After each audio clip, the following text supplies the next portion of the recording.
Bây giờ chọn quả nào? Quả nào cũng thích cơ. Quả dưa hấu à?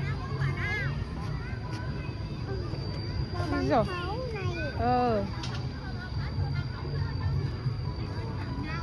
Thế anh cu là nhanh lên, anh là chỉ thích bóng thôi. Nhà có khoảng chục quả bóng rồi mà vẫn cứ suốt ngày bóng. Bóng này à? Bóng hấu. Và đấy thì bao nhiêu bác? 25.000.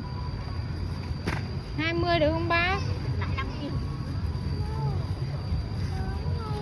Cái màu nào? Lại quả nữa đấy rồi, lại đổi ý à?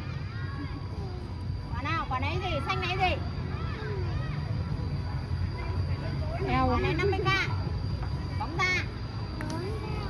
Này. Nó đi cả đường là nó chỉ có bóng thôi. Bụng thì chưa ăn gì, chỉ bóng thôi. Cần bóng thôi. Chán. Eo.